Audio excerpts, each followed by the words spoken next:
Halo Sobat Football Lovers, kembali lagi di channel Bal News 2. Nah, kali ini di channel ini kami membahas berita seputar olahraga sepak bola. Dari mulai berita timnas Indonesia, informasi Liga Indonesia, informasi Liga seputar internasional. Bagi kalian yang belum subscribe channel ini, bisa langsung di subscribe dan nyalakan loncengnya agar kalian tidak ketinggalan video terbaru dari kami. Baiklah, langsung saja kita masuk ke video pembahasannya. Ya, jadwal TC Timnas Indonesia U23 mulai 1 April. Sinteyong mengatakan, generasi emas Vietnam berakhir, sekarang giliran Indonesia. PSSI targetkan Martin Paes bisa perkuat Timnas Indonesia pada Juni 2024 nanti. Dan Filipina sesumbar bakal kalahkan Timnas Indonesia di kualifikasi Piala Dunia 2026. Ya, Menpora sependapat dengan PSSI perpanjang kontrak Sinteyong akan diputuskan setelah gelaran Piala Asia U23 2024. Berikut kami akan coba rangkum berita terbaru yang terhangat seputar Timnas Indonesia. Simak kabar selengkapnya di kanal Berita Bola hanya untuk Anda.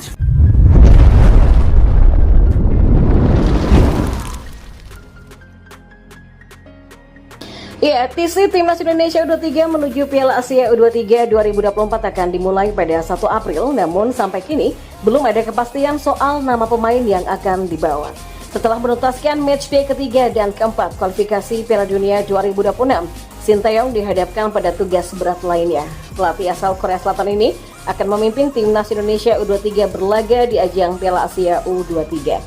Sama seperti halnya persiapan sebelum laga penting, Sinteyong menegaskan bakal mengumpulkan pemain dan memulai TC-nya. TC rencananya bakal dilangsungkan di Dubai, Uni Emirat Arab sebelum Timnas Indonesia U23 berlaga di fase grup Piala Asia U23 pada 15 April mendatang di Qatar. Hingga kini, Sinteyong masih menunggu pemain yang siap untuk dibawa karena agenda Piala Asia U23 berbarengan dengan jadwal klub. Kesebelasan yang menaungi para pemain pun juga tidak diharuskan melepas pilar-pilarnya karena Piala Asia U23 bukanlah agenda FIFA.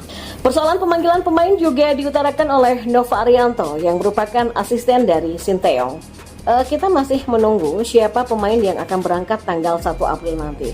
Kalau harapan Coach Shin ya bisa tampil dengan pemain terbaik, tapi kita lebih lihat situasinya, ada beberapa klub yang dilepas tanggal 4 atau setelah mereka bermain. Kita lihat situasinya ke depan, kita masih menunggu karena komunikasi masih berjalan antara PSSI dan juga dengan klubnya, kata Nova. Nah, Taeyong mengungkapkan dirinya tidak menyiapkan taktik khusus untuk mengalahkan Vietnam. Pelatih Timnas Indonesia Sinteyong menyatakan generasi emas Vietnam mulai memasuki masa redup setelah mendapatkan hasil yang buruk dalam beberapa tahun terakhir. Sejak Park Hang-seo meninggalkan Vietnam selepas final Piala AFF 2022 pada Januari lalu, The Golden Star mengalami penurunan performa, bahkan catatan kekalahan lebih banyak dibandingkan dengan kemenangannya. Terakhir, Vietnam bahkan dibantai timnas senior 3-0 pada matchday keempat grup F kualifikasi Piala Dunia 2026 zona Asia. Dan Taeyong juga mengatakan ia tidak menerapkan strategi istimewa untuk mendapatkan hasil tersebut. Hal ini tidak lepas dari mulai memudarnya generasi emas Vietnam. Ya, kami melakukan hal yang sama seperti yang kami lakukan selama ini. Vietnam adalah tim yang kuat, tapi generasi emas Vietnam akan segera berakhir. Dan di sisi lain, Indonesia sedang membangun generasi emasnya dan terus bergerak maju. Pemain yang bermain di tim nasional senior rata-rata usianya di bawah 23 tahun ya. Pada pertandingan pertama melawan Vietnam berusia rata-rata 21,5 tahun dan pada pertandingan kedua rata-rata berusia 22,5 tahun. Mereka tidak berusia di atas 23 tahun. Selain itu, lanjut Taeyong, para pemain sudah mulai memahami gaya permainan yang dia inginkan. Kendati begitu, Taeyong mengingatkan pemain agar tidak terlena dengan situasi yang mereka rasakan saat ini. Sementara itu juga, PSSI menargetkan pemain keturunan Martin Paes bisa membela Timnas Indonesia pada Juni nanti. Timnas Indonesia akan melakoni 2 pertandingan sisa putaran kedua grup F kualifikasi Piala Dunia 2026 zona Asia. Dan rencananya Timnas Indonesia menjamu Irak pada Kamis 6 Juni dan Filipina pada Selasa 11 Juni di Gelora Bung Karno. Sejatinya, proses naturalisasi Martin Paes diurus bersamaan dengan Tom dan juga Ragnar. Ya, kiper FC Dallas ini yang belum kunjung berseragam Timnas Indonesia karena proses naturalisasinya terganjal dengan masalah. Paes ternyata sempat membela Timnas U21 Belanda pada ajang kualifikasi Piala Eropa U21 2021. yang saat itu usianya sudah memasuki 22 tahun. Berdasarkan aturan FIFA, seorang pemain bisa berganti dan bermain untuk tim nasional lainnya jika berusia di bawah 21 tahun pada saat terakhir bermain baik itu tim junior ataupun senior di pertandingan resmi.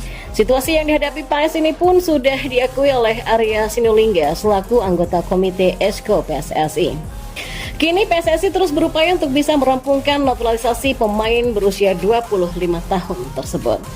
Nah, sementara itu pelatih timnas Filipina Tom Saintfiet sesumbar bakal mengalahkan timnas Indonesia di kualifikasi Piala Dunia 2026 zona Asia.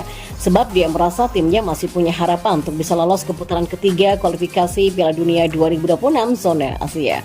Timnas Filipina masih punya harapan untuk lolos ke putaran ketiga meski sedang terpuruk di pasar klasmen sementara grup F putaran kedua. Tetapi di ASCAL, julukan timnas Filipina harus menyapu bersih kemenangan dalam 2 pertandingan terakhir di grup F nanti. Ya, 2 pertandingan terakhir di grup F adalah melawan Vietnam pada 6 Juni dan timnas Indonesia pada 11 Juni. Dan kalau berjalan mulus, di ASCAL akan mendapatkan total 7 poin dan berkesempatan untuk lolos ke putaran ketiga. Saintfiet pun optimistis timnas Filipina bisa melewati tantangan berat ini untuk lolos ke putaran ketiga. Pelatih asal Belgia itu sesumbar bisa mengalahkan Vietnam dan juga timnas Indonesia dalam laga tandang. Ya, seperti diketahui hanya 2 tim yang berhak lolos ke putaran ketiga kualifikasi Piala Dunia 2026 zona Asia. Timnas Irak sebagai pemimpin klasmen grup F sudah dipastikan lolos setelah mengoleksi 12 poin.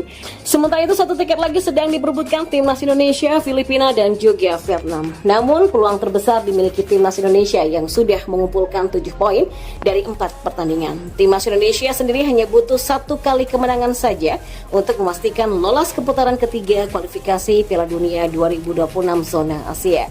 Karena itu menarik menantikan perjuangan berikutnya dari timnas Indonesia.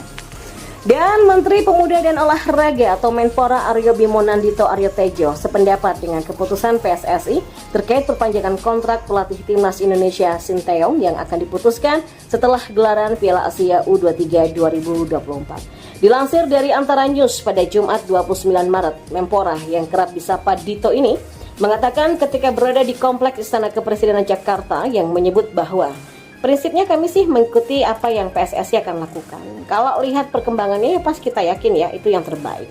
Sebelumnya Ketua Umum PSSI Erick Thohir di Stadion Utama Gelora Bung Karno mengungkapkan bahwa Piala Asia U23 2024 yang akan digelar di Qatar pada 15 April sampai 3 Mei nanti menjadi salah satu parameter penilaian kinerja Sinteyong sebagai pelatih timnas Indonesia. Menpora menyebut bahwa keputusan Erick tersebut tentunya sebagai parameter ideal yang menjadi penentu keberlanjutan kontrak Sinteyong. Kemenpora pun juga percaya bahwa PSSI akan punya banyak variabel dan pertimbangan yang bijaksana terhadap karir Sinteyong sebagai pelatih sepak bola di Indonesia. Pihaknya juga akan terus memastikan dan memantau setiap perkembangan dari performa timnas di bawah asuhan Sinteyong.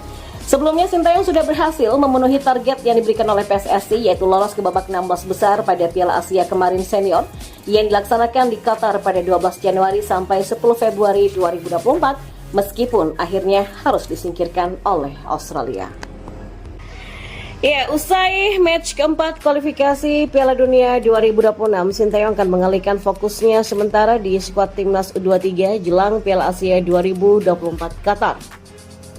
Banyak yang memprediksi timnas Indonesia menjadi satu di antara kekuatan yang diwaspadai jika berhasil menurunkan skuad utamanya di ajang yang rencananya akan berlangsung pada 15 April. Sinteyong nantinya akan membawa 23 pemain yang nantinya didaftarkan untuk membela Garuda Muda.